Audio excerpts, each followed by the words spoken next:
Chapter कौन सा हमारा? गुणनखंड। गुणनखंड, गुणज एवं उनके गुण। नवोदय विद्यालय का जो पेपर आएगा उसका ये चौथा चैप्टर है मैथ का, है ना। तो हम क्या सीखेंगे आज?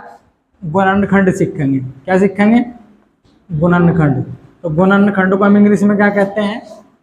फैक्टर कहते हैं। आई बात समझ में? अब सबसे पहले हम जानेंगे ये फैक्टर होता क्या है, यानी कि गुणनखंड क्या होता है। सबसे पहले हमें यह बात पता लगनी चाहिए। तो गुणनखंड को पहले सिंपल तरीके से समझ लेते हैं, उसके बाद बोर्ड पर समझा देंगे। यानी कि अगर कोई संख्या है, कोई बड़ी संख्या किसी अन्य छोटी संख्याओं से पूरा पूरा विभाजित हो जाती है, तो हमें छोटी संख्याएं उस बड़ी संख्या की क्या है?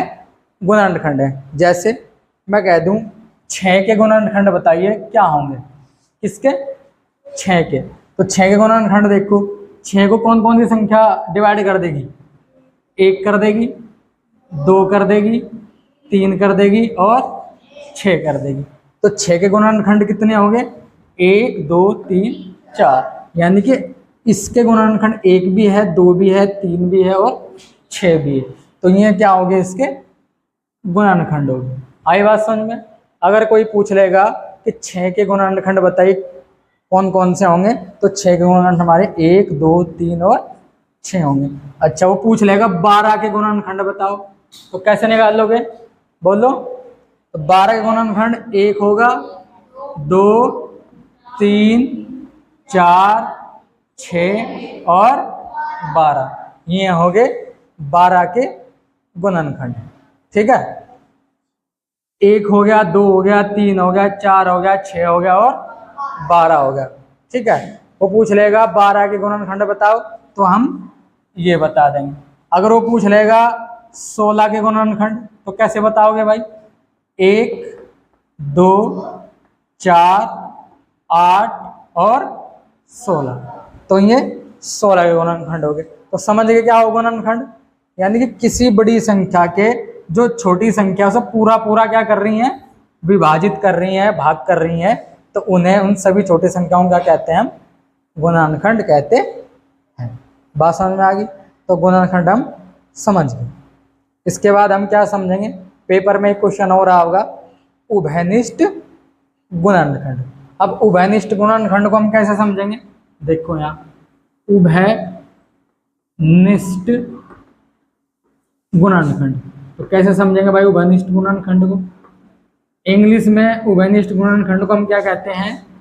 कॉमन, बोला करो, कॉमन फैक्टर। क्या कहते हैं हम इंग्लिश में? Common factor. यानी कि जो अगर कोई इंग्लिश में पढ़ रहा होगा उसे भी समझ में आ जाएगा, जो इंग्लिश मीडियम से होगा। समझ में आ गई बात? अब ये उभयनिष्ठ गुणनखंड क्या होता है? ठीक है, 2 या 2 से अधिक संख्याओं के जो गुणनखंड होते हैं, अगर आपस में कॉमन होंगे, उभयनिष्ठ होंगे, तो हम क्या बोल लेंगे? उभयनिष्ठ गुणनखंड। जैसे मैं कह दूं 6 और 8 के उभयनिष्ठ गुणनखंड बताइए क्या होंगे? तो कैसे बताएंगे? सबसे पहले हम 6 के गुणनखंड करेंगे। तो 6 का 1 हो गया, 2 हो गया, 3 हो गया और 6 हो गया। 8 का 1 हो गया, 2 हो गया, 4 हो गया और 8 हो गया। अब देखो ऐसे कितनी संख्या है जो दोनों जगह है? एक तो 1 है दोनों जगह, 2 भी है। तो इसके उभयनिष्ठ, उभयनिष्ठ उभयनिष्ठ गुणनखंड कौन कौन से हो गए? बताओ मुझे। 1 हो गया और 2, तो इन्हें हम बोल लेंगे उभयनिष्ठ गुणनखंड। ये सवाल भी तुम्हारे पेपर में आएगा। बात समझ में आ गई? अगर मैं कह दूं, वो कह देगा 6 और 16 के उभयनिष्ठ गुणनखंड बताइए क्या होंगे? तो सबसे पहले हम 6 का निकाल लेंगे, 1 2 3 और 6। फिर हम 16 के निकाल लेंगे, क्या आ जाएंगे 16 के? 1 2 4 8 और 16। देखो इनके, इसके भी क्या क्या है? 1 आया, 2 आया, तो इसके भी बात समझ में आ गई? 1 और 2 ही उभयनिष्ठ गुणनखंड है। बात समझ में आ गई? अब अच्छा, अब निकालो तुम 8 और 12 के, 8 और 12 का उभयनिष्ठ गुणनखंड तुम्हें घर से करके लाना है, कैसे निकलेगा, बात समझ में आ गई। इसके बाद अब क्या पढ़ना है हमें दूसरे नंबर का, तीसरे नंबर का हमें पढ़ना है अभाज्य गुणनखंड, जिसे हम इंग्लिश में क्या कहते हैं, प्राइम फैक्टर। आवाज नहीं हुई, क्या कहते हैं, प्राइम फैक्टर, अभाज्य गुणनखंड। तो अभाज्य गुणनखंड जानने से पहले हमें यह पता होना चाहिए कि अभाज्य संख्याएं कौन कौन सी हैं।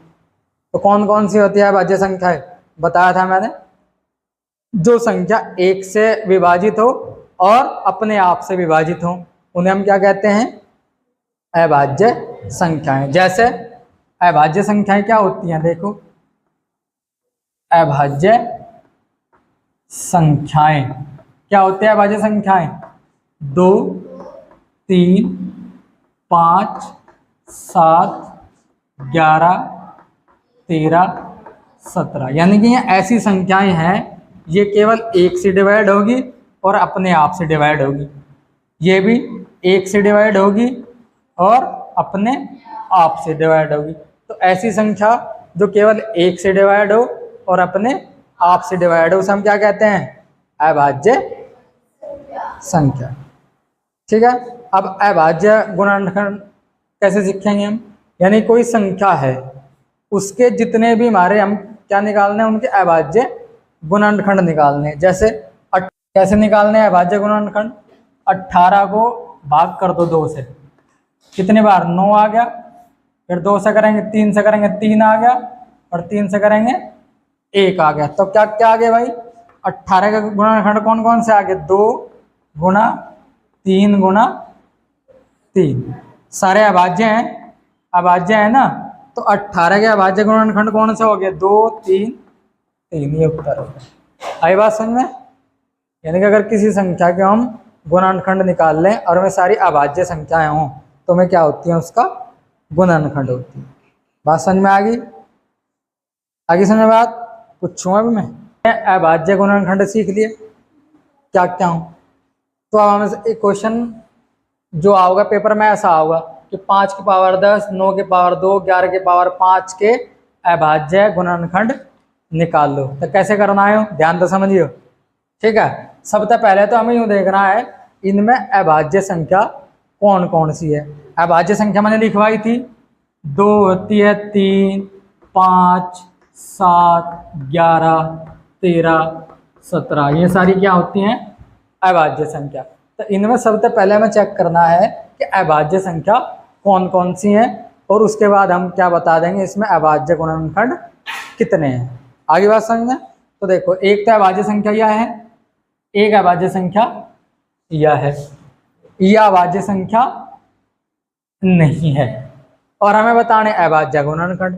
तो हमें यह अभाज्य संख्या बनानी पड़ेगी। तो ऐसी कौन सी संख्या है जो हम 9 का अभाज्य बना सकें, तो 3, अगर मैं 3 की पावर 2 लिख दूं तो 9 हो जाएगा। तो मैं ऐसे लिख सकूं उसे 5 की पावर 10 गुणा 3 की पावर 2 गुणा पावर 2 और 11 की पावर 5, ऐसे लिख सकें। देखो 3 की पावर 2 लिख दिया मैंने, तो 9 ही तो है इसका मतलब। क्यों लिखा 3, क्योंकि मुझे अभाज्य बनाना है, 9 अभाज्य नहीं था। तो अब ऐसे कर दूं 5 की पावर 10 गुणा, जब बीच में ब्रैकेट होता है ना तो क्या हो जाती है, गुणा हो जाती है। तो 2 और 2 की गुणा हो जाएगी 3 की पावर 4 गुणा 11 की पावर 5। आ गया समझ में। अब देखो अभाज्य गुणनखंड कह रहा, कुछ नहीं है, अभाज्य गुणनखंड बिल्कुल सिंपल है। कैसे निकाल लेंगे अभाज्य गुणनखंड, बिल्कुल सिंपल तरीके से बता देंगे। इनकी जो घात है उसे हम क्या कर लेंगे, जोड़ देंगे बस।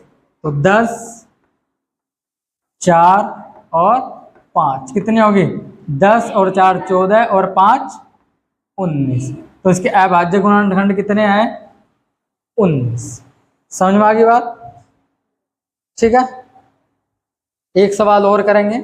मान लिया ऐसा एक और क्वेश्चन आ जाए, देखो ध्यान से, 5 की पावर 9 गुणा 8 की पावर 3 गुणा 11 की पावर 9 गुणा 13 की पावर 2 वो कह देगा इसके क्या निकाल लो, अभाज्य गुणनखंड निकाल लो। तो कैसे निकाल लेंगे, सबसे पहले मैंने बताया था, सबसे पहले यूं देखो इसमें कौन कौन सी संख्या अभाज्य है और कौन कौन सी अभाज्य नहीं है। जो संख्या अभाज्य नहीं है उन्हें हमें अभाज्य बनाना पड़ेगा।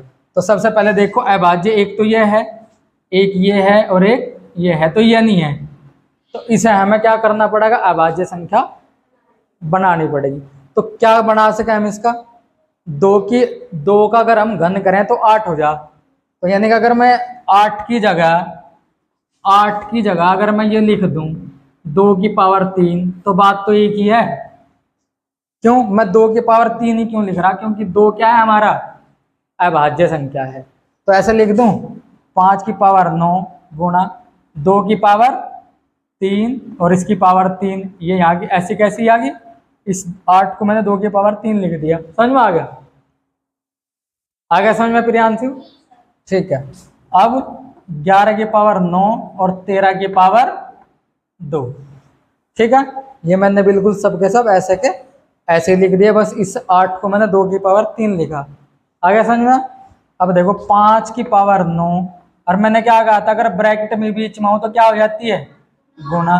तो 2 की पावर 3 तिया 9 और 11 की पावर 9 और 13 की पावर 2।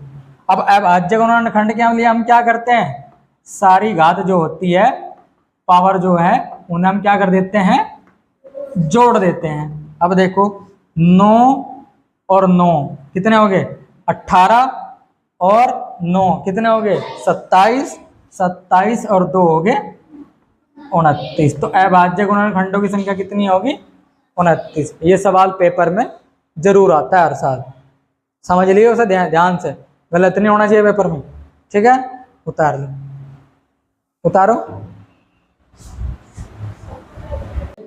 अब हमें पढ़ना है गुणज। गुणज को हम इंग्लिश में कहते हैं मल्टीपल्स कहते हैं। अब गुणज क्या होता है, देखो ध्यान से, बिल्कुल सिंपल तरीके से समझा देता हूं। मान लिया 5 है, तो 5 के टेबल में यानी कि 5 के पहाड़े में जौन सी भी संख्या होंगी वही 5 का गुणज होगी, या 5 जिसे भी विभाजित कर देगा वही क्या होगी, 5 का गुणज होगी। जैसे 5 की साथ डिवाइड कर देगा 10 को कर देगा, और ये 5 को भी कर देगा, 10 को भी कर देगा, 15 को भी कर देगा, 20 को भी कर देगा, 25 को भी कर देगा, ऐसे ही। यानी कि जिसके लास्ट में 0 होगी और 5 होगा, 5 उसे ही डिवाइड कर देगा, भाग कर देगा, तो 5 का वो गुणज होगी। बात समझ में आई? यानी 5 जिसे भी पूरा पूरा डिवाइड कर देगा, भाग कर देगा, विभाजित कर देगा, उसे उसका क्या कहेंगे, गुणज। बात समझ में आ गई? मान लिया मैं कह दूं भाई मुझे 6 के गुणज बता दे, तो 6 के गुणज कौन कौन से होंगे, 6 होगा, 12 होगा, 18 होगा और 24 होगा, 30 होगा, 36 होगा, ऐसे ही बढ़ते चले जाएंगे गुणज। 6 का पहाड़ा, 6 का टेबल जिसे भी पूरा पूरा भाग कर देगा वही उसका गुणज। बिल्कुल सिंपल भाषा में हम समझ गए। मान लिया मैं कह दूं 8 का बता दे गुणज, तो क्या होगा 8 का, 8 होगा, बोल लो 16, 24 और 32, 40, ऐसे ही बढ़ता चले जाओगा। बात समझ में आ गई? वो कह देगा, बात समझ में आ गई? तो हम गुणज समझ गए।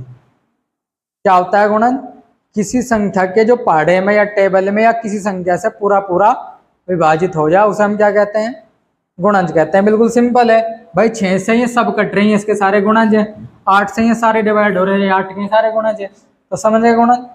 अब हमें सीखना है उभयनिष्ठ गुणज। एक सवाल ऐसा होगा पेपर में, क्या सीखना है हमें, उभयनिष्ठ गुणज। देखो अभी हमने उभयनिष्ठ गुणनखंड सीखा, अभी हमें क्या सीखना, उभयनिष्ठ गुणज सीखना। उभयनिष्ठ गुणज मतलब अगर मैं कह दूं, कह देगा क्वेश्चन कैसा होगा पेपर में, होगा 6 और